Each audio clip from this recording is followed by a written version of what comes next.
Hi, this is Taryn Lupo, and welcome to the audio version of Pirates of Savannah, Chapter 1. This is a free version, but it does have commercials. If you want a commercial-free version, you can purchase that and support me, the starving author here, at lupoliink.com. That's www.lupoliink.com. Thanks for your support. Pirates of Savannah, The Birth of Freedom in the Low Country, an adventure novel by Taryn P. Lupo. I dedicate this book to all the past, present, and future liberty activists who found the courage to say no to authority. Acknowledgements, editors, creative editors, April Reed and Reagan Dandridge Desolates. Editors, Margie Jackson, Sky Reed. Illustrators, Ruby Nicole Hilliard, Scott A. Motley, and Lori Messenger. Cover art, Meg McLean, Johnson Rice, and photos by Becky.net. Consultants, Cannon, Musket, Charlestown History, and Low Country Historical Consultant, Reagan Dandridge Desolates. Sword and Blade Consultant, Mark McMorrow. Archaeological Consultant, Audrey Salem. Contributors, Teresa Warmke, Michael Sanson, Aziza Seven, Julie Cheshire Stone, Jim Davison, Mariana Evica, Luther Freeman, and all my great friends on Facebook who helped me along the journey. Author's Preface. Pirates of Savannah is a historical fiction novel that takes place in a forgotten and fascinating time of history. This book is loaded with adventure and reminds folks just what it took to survive in such a rugged, harsh time. I've seen hundreds of great fiction novels written about the Civil and Revolutionary Wars, but almost none use pre-revolutionary days as their backdrop. This book brings forward many obscure historical events that were censored or forgotten by time. Unless you're from South Carolina or Georgia, you might have no idea where the Low Country is actually located. It originally started out as a little section of southern South Carolina coastline and then grew to include the whole coast of South Carolina and parts of the Georgia coast. These days, it's pretty much bastardized at a point where people all the way from Cape Fear, North Carolina to St. Augustine, Florida, also say they're from the Low Country. Perhaps in my lifetime, the entire East Coast will be absorbed into the Low Country as well. Most of the events in the book really happened, and the famous characters are real. I wrote this so the fictional characters weave in and out of real history so much that unless you're an expert in Low Country record, you will not be able to tell where the true past begins and ends. You can always check the epilogue at the end of the book to find out what was based on history and what was fictional. I thought it'd be interesting to write an entire book accurate to the speech and the writing patterns of the time. That idea lasted about 1 hour. After I plowed through tomes of writings of 1700s lexicon, I realized how difficult and time-consuming that style is to decipher. It slowed the storyline to a crawl and took away from the enjoyment of reading it.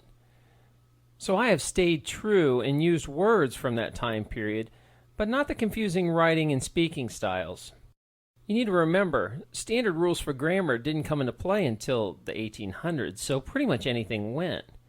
One could spell the same word 5 different ways and use them all in one giant run-on sentence. If you're the kind of person with grammar and spelling OCD, then you would have never survived back then. One last thing about spelling.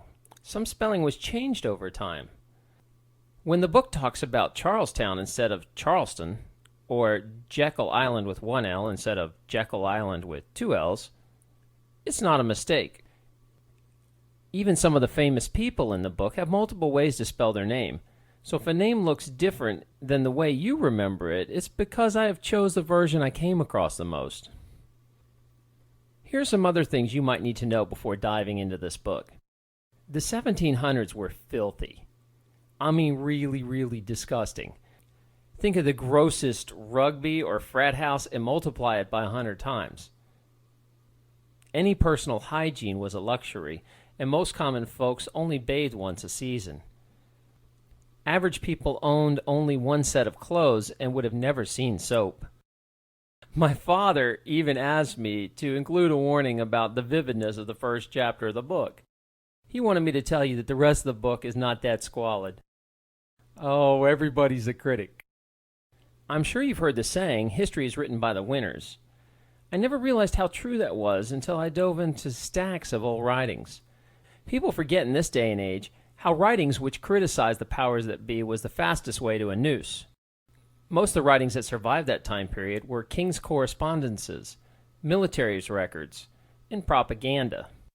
When I was doing my research, I tried to look past the flowery good reports and extrapolate on what was really going on behind the scenes.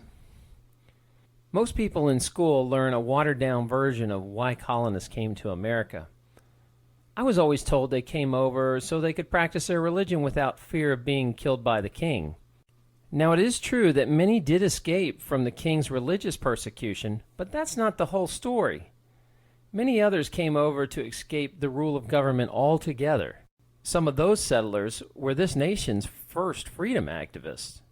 They fled from generations of government tyranny in their homelands and came to the colonies hoping just to be left alone, to finally live a life without some government or authority telling them how they must live. The strong anti-government and pro-individual freedom message of the first settlers was censored over the years, especially after the Civil War. When people think about the Revolutionary War, the first images that come to mind are the Boston Tea Party, the Boston Massacre, First Continental Congress, the signing of the Declaration of Independence and the Constitution. Did you happen to notice that all these celebrated events happened in the North? Interesting, since 2/3 of the Revolutionary War was fought in the South. How come all the events people celebrate are Northern victories?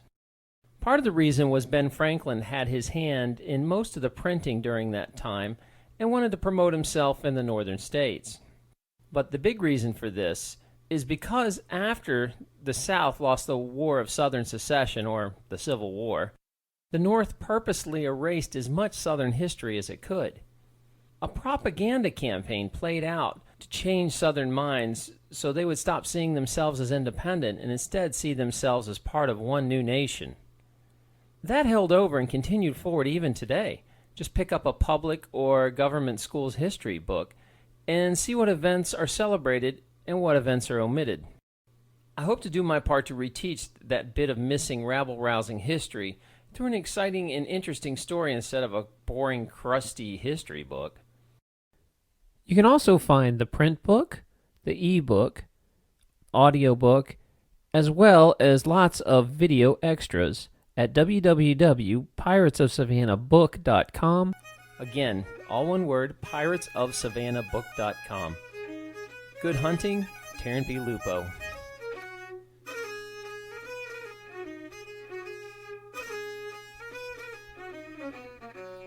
Pirates of Savannah, Chapter 1, Debtor's Prison.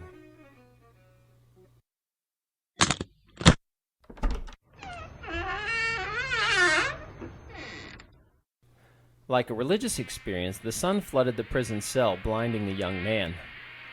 A thick black cloud of buzzing flies poured out the door as they rushed into the light that was bathing the young man, who was now rubbing the darkness from his eyes.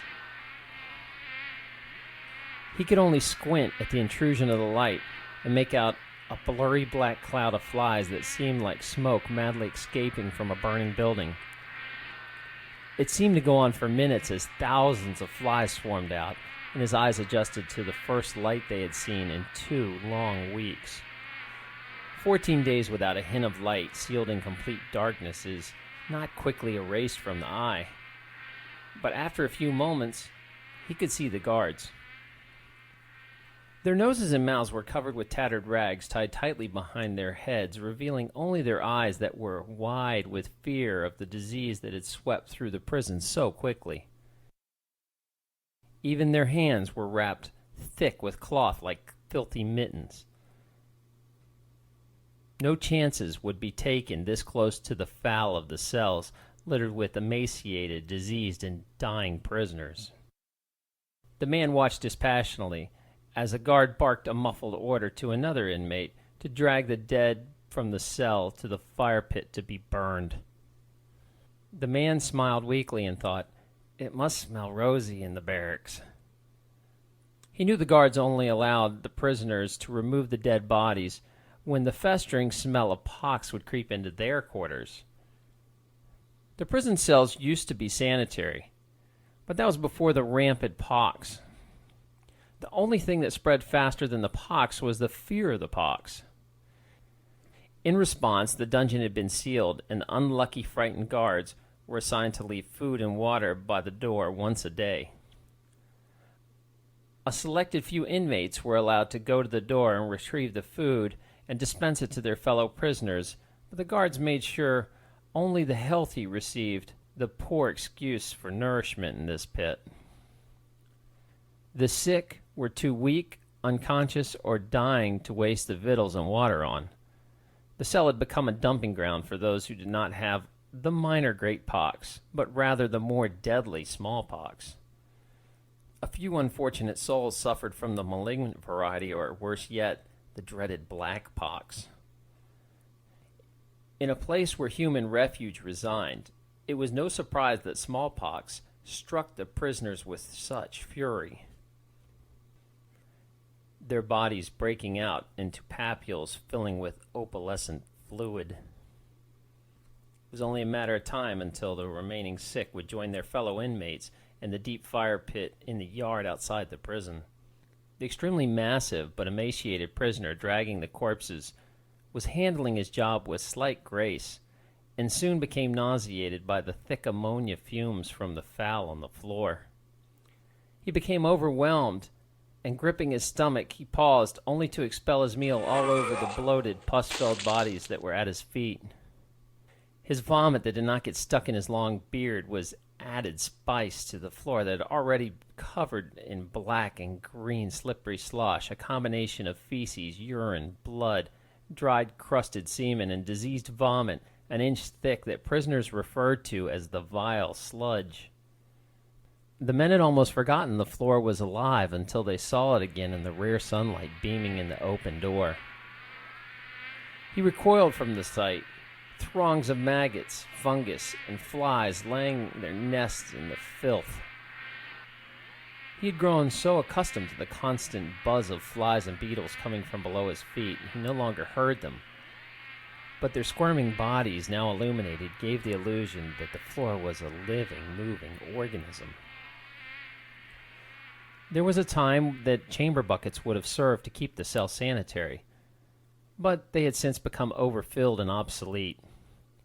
The guards, so sickened by the smell of the prisoners dumping the buckets, simply let the pots succumb to the vile sludge over time, until they were simply two large mounds of fungus and shit. "Hurry it up," a guard commanded to the prisoner, who was puking instead of dragging bodies. The man could see the horror in the guards' eyes. They wanted to be exposed to the filth and disease of the cell as little as possible, and it was already taking too long. The man could almost hear the guards desperately wondering if they made a mistake, questioning if the prisoner they chose to drag the bodies was sick himself. The man smiled again, blinking in the blinding light, and thought, "Serves the bastards right." To add to the madness of the cells, most prisoners were touched in the mind from prolonged fevers they contracted. Their bodies would rebel from the smells of the floor until even their physical senses left them. Soon they crumpled like wet papier-mâché to strewn in their own bile. Weakness would overtake their wills, and they would eventually fall into the puddles of decaying and fresh human waste on the floor. The man would listen from a bench with his knees drawn up to his chest and his arms wrapped around his knees, hearing the wet, flat sounds of bodies hitting the floor. The only reason he was not dead from infection was the sanctuary of the bench he sat on. It was the only bench in the cell, and it was like an island, just enough room for 6 castaways.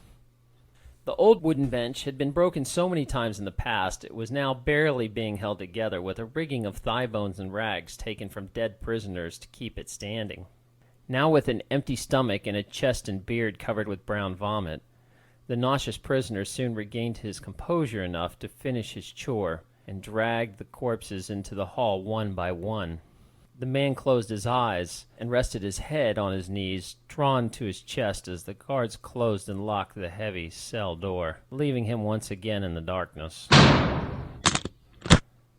With only the constant wails and moanings of the dying to keep him company, the man, just as he had done every day for the past 7 years, returned to thoughts of home and that fateful day of his arrest.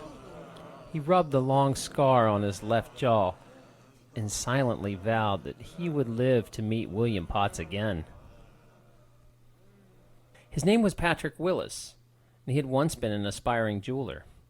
His father was a jeweler to high society in the outskirts of London. Sadly, his father died of consumption when Patrick was 15. It was a horrible, slow death of hacking coughs, phlegm, and blood. The fever lingered long, making the elder Willis lose his mind, and quickly sunk Patrick's family into debt. Patrick's family placed the patriarch in a sanitarium, which promised to cure him. But the money ran out before the cure was found, and the sick old man had to be moved back home, where he was cared for by Patrick's mother and his 3 sisters. Before his father's debts were called, Patrick made a desperate move to keep him out of prison, still hoping he would recover. He took every scrap of valuable jewelry the family had left and went to make a deal with a competing ruthless jeweler named William Potts to buy their family's interest out. He hid the jewelry well and disguised himself as a pauper while traveling to Potts' shop so as not to arouse suspicion. Fortunately, Potts recognized Patrick as soon as he entered the shop and did not throw Patrick into the street as he normally would any true pauper. Potts invited Patrick to the back of the shop so that the young man could display his wares, which he kept in a hidden bag concealed on his person. The swag was mostly bits of wire, scraps of silver, and a few rare stones. If he had the luxury of time, Patrick could have found buyers fetching a decent price for the swag, possibly just enough to pay his father's debts. Sadly, this was not the case. Patrick did not have time, and he had to desperately acquire as much money as he could before his father was sent off to debtor's prison. Mr. Potts scratched his chin, taking painfully long to examine the swag. He could see the sweat beading on the young man's brow. He relished in Patrick's desperation and anxiousness. The older Potts assumed correctly this was Patrick's first financial transaction. He had also heard rumors of the elder Willis's plight, and was quite happy to see his competition sinking into illness, debt, and desperation. Mr. Potts slowly examined every stone, rolling them in his fingers and occasionally sighing for effect. The master jeweler took far more time than he needed, considering the level of his expertise. It was all a game, to test Patrick's patience and to judge the depth of his desperation. Finally, after what seemed to be a painful eternity, Mr. Potts simply grimaced and stated flatly, "No," without any explanation. Patrick grabbed Potts by the sleeve and begged, "Please, sir, reconsider. I'll give you a dandy of a deal." "No, boy," Mr. Potts smiled coldly. "Now release me and get out." Patrick's jaw went slack with shock. He released the old man's arm and felt as if the hope of saving his father from debtor's prison was slipping through his fingers. Brushing off his sleeve, as if Patrick's touch soiled him, Potts reiterated, "Go on now. Out with you." Patrick staggered through the shop's front room towards the door. When he looked over his shoulder to take a glimpse of Potts one more time, maybe his father's competition would change his mind. That this was all a ploy to lower the cost of what he'd have to pay for Patrick's valuable snippets. Potts had strutted to behind his shop counter where another man in a rich red coat was casually leaning. Both men grinned maliciously and spoke to each other in cutting, hushed tones. Embarrassingly, Patrick was startled by the sound of the tiny bell hung above the shop's door, which chimed softly as he made his exit.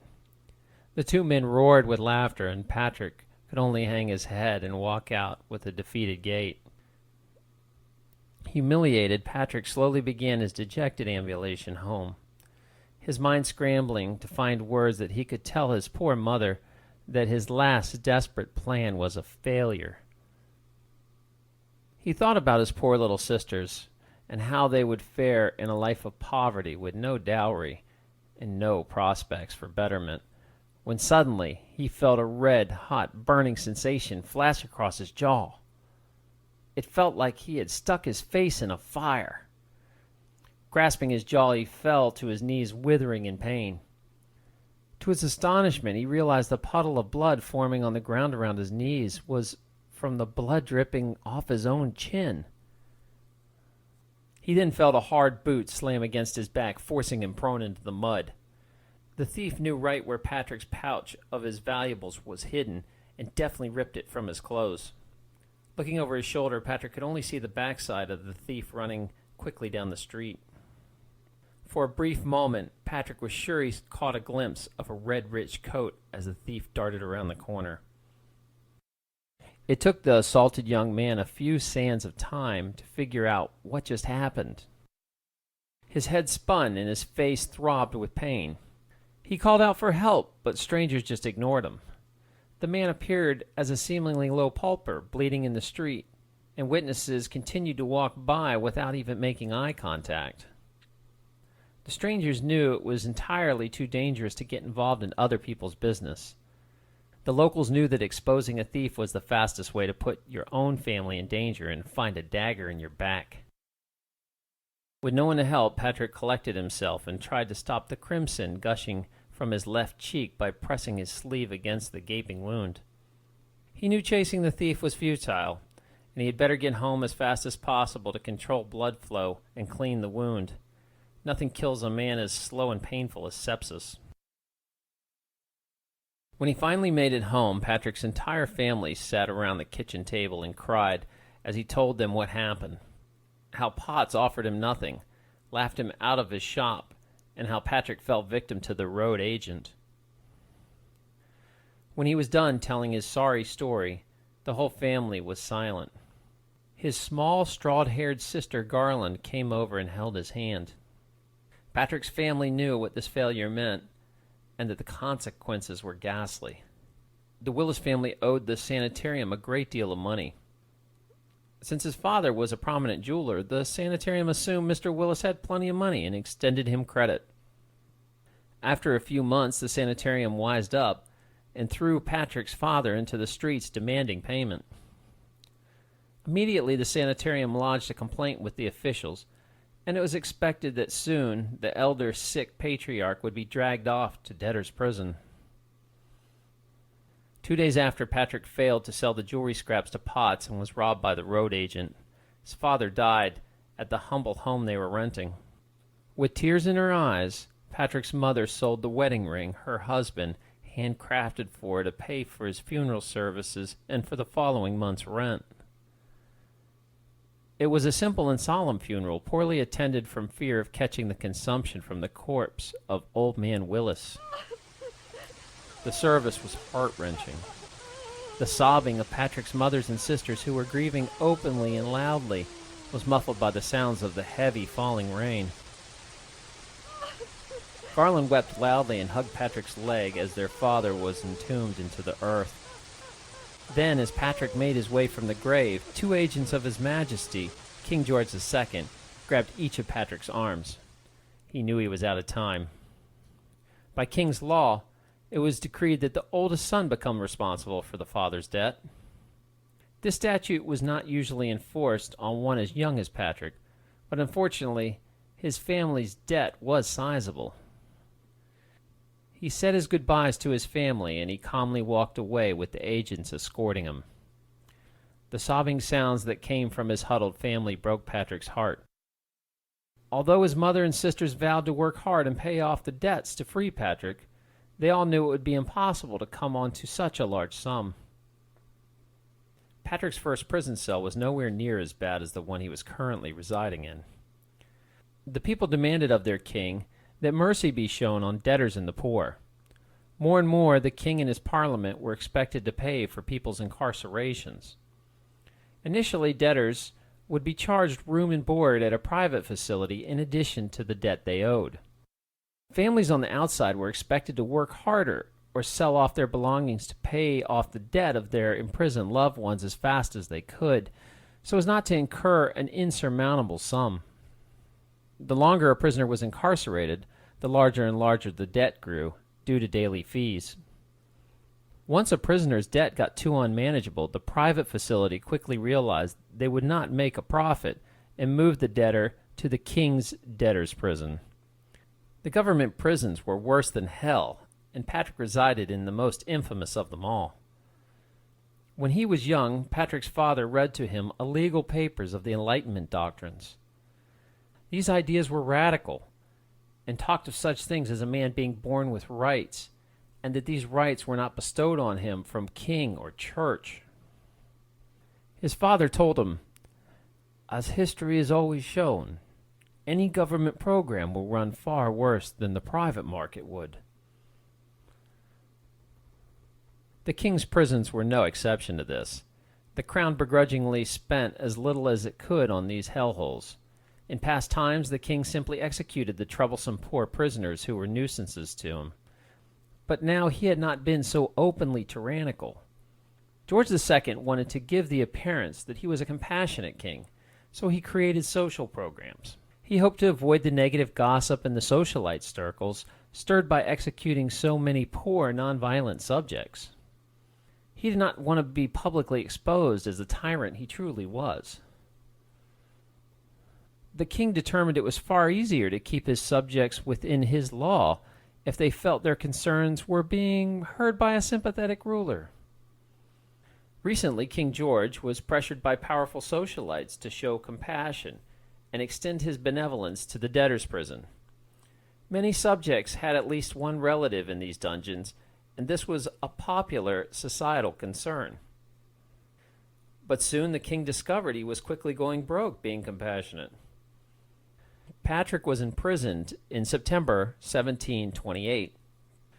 When he was still in a private system of prisons, he met a good fellow named Robert Castle, who was a publisher.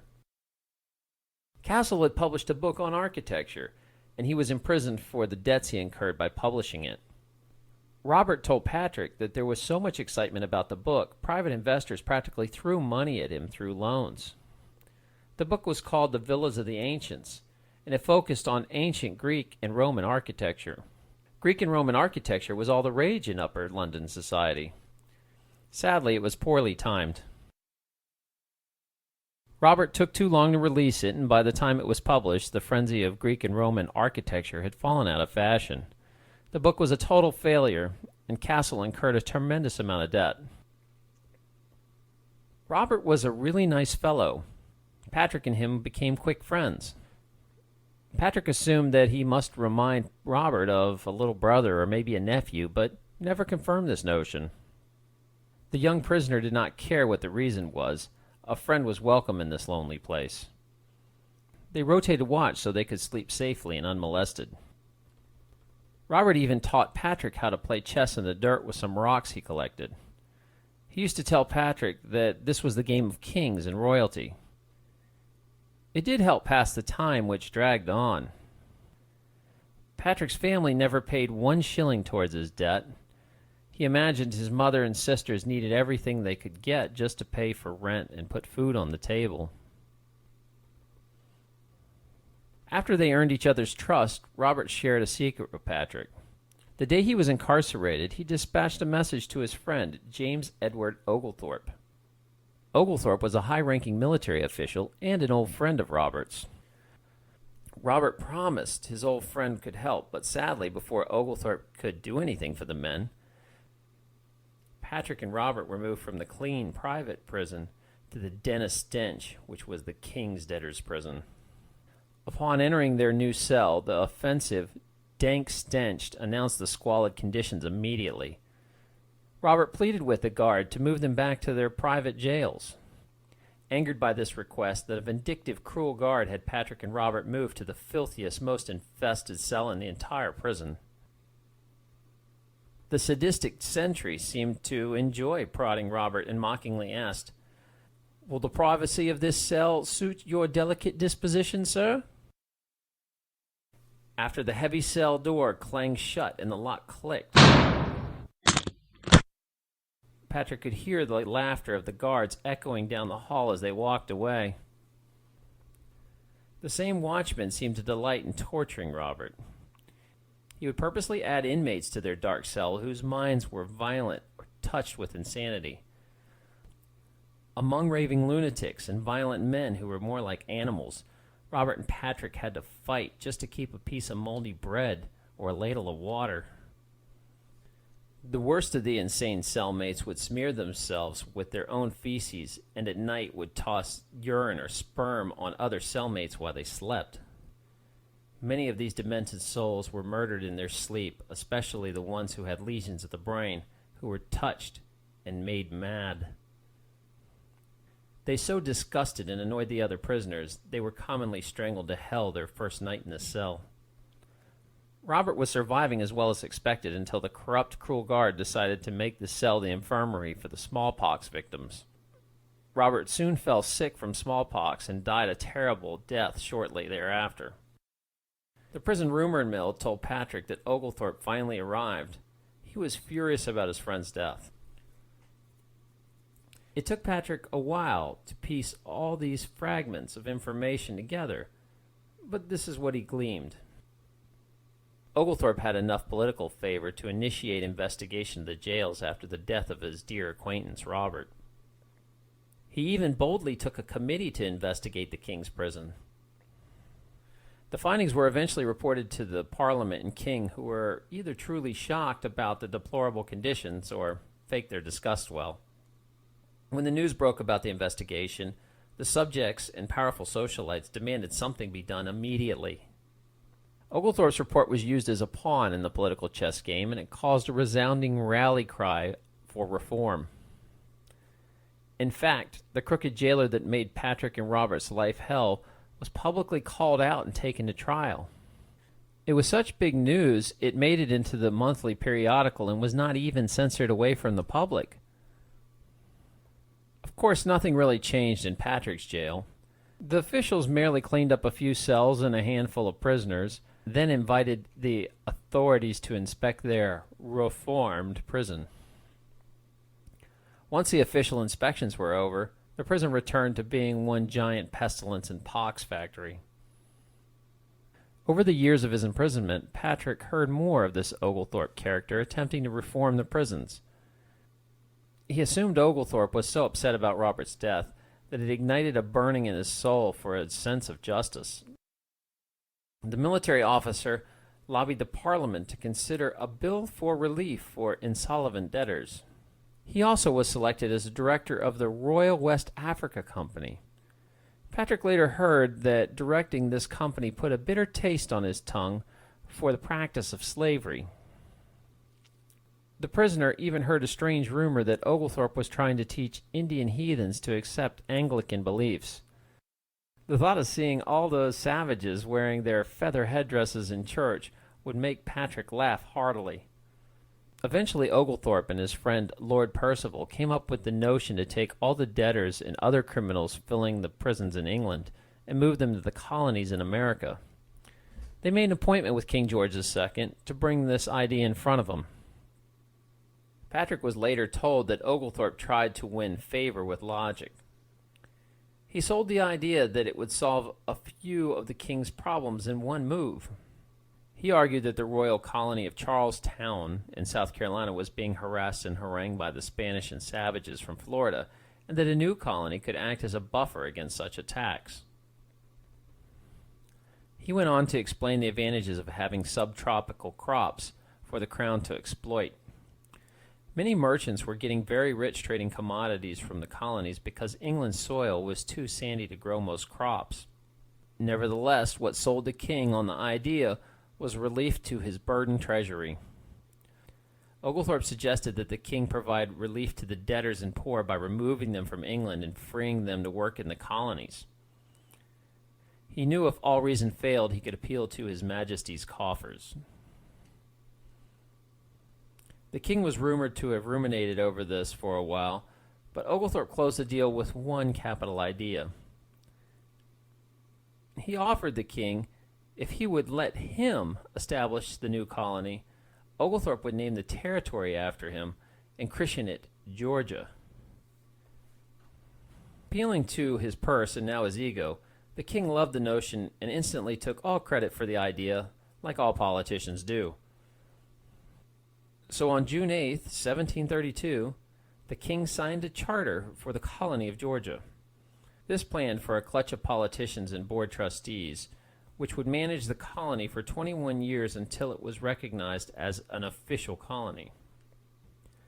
Although the king and parliament directly appointed these boards of trustees, they would become difficult to control due to the vast expanse of the ocean between the colonies and the mother country.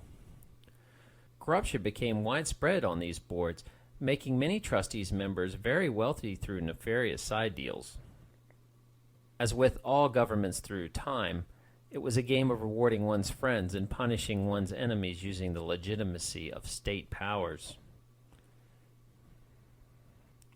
The first ship, called the Anne, with a little over 100 settlers, had landed in a place in Georgia called Savannah. They dropped anchor on February 12, 1733, and the settlers began working immediately. They were trying to build a healthy infrastructure in the settlement before they opened the floodgates to all the prisoners about to be shipped over. Moreover, those first in and positioned properly, stood to make the most profit. As far as the promise of moving debtors to America, it took a long while. Many fell ill and died of disease waiting for their turn. Shuffled from one crap-filled cell to another shit and maggot-infested dungeon for years now, Patrick could not believe that he had defied death so long in that stew of filth.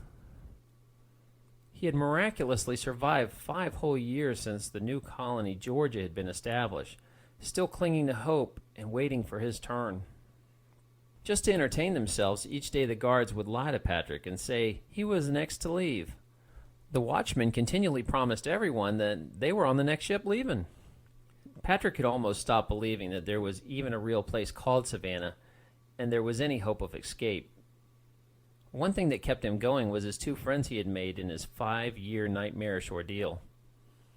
Isaac Schwartz came to the cell 2 years ago because of his massive gambling debts. Built like a bull, he was a Jew who once was employed as a debt collector. Schwartz was in his late 20s and had scars all over his body from a lifetime of knife fighting and beatings. He was certain he would wake up dead if he did not make friends fast because he was so reviled. Over the years as a debt collector, Schwartz had broken and beat many of the men he was now imprisoned with as a debtor himself. Patrick was too frightened of the hulking Isaac to point out the irony of it all. Since Isaac was so massive and strong, he always seemed to get the horrid duty of dragging the corpses from the cell. The Jewish man was getting weaker from each body he moved to the fire pit because he was getting so emaciated and thin. Patrick's other friend was a wiry Irish fellow named Seamus Rudd. He had flame crimson hair, ghost white skin, freckles, and very few teeth. He arrived about a half a year ago after he took a large loan out to start a bar. Later he told Patrick more of the truth. Red was from a wealthy family and used their good name to obtain credit. His father was so infuriated he paid off the debt of the bar and then transferred the debt to his son. By King's law, Seamus was now legally indebted to his father and could be held accountable for it. His father disowned his prodigal son and reported him to the collection agent.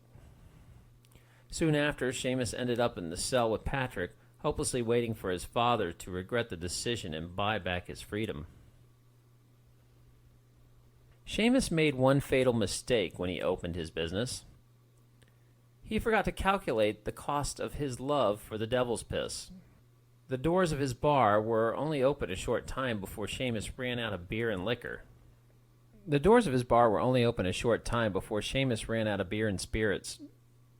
Some people are angry drunks. Some people are happy drunks. Seamus was a generous drunk and a fool. When he became inebriated, he gave away too much of his stores. He had many friends, but little profits. The bar seemed to flourish with crowds every night, But that was because the patrons knew that if they got Seamus drunk, the drinks would flow freely all night. Like vultures, they would circle Seamus, waiting for his speech to slur and his grin to grow wide, the telltale sign that the spirits were about to become free. Patrick and Isaac theorized Seamus must only be survived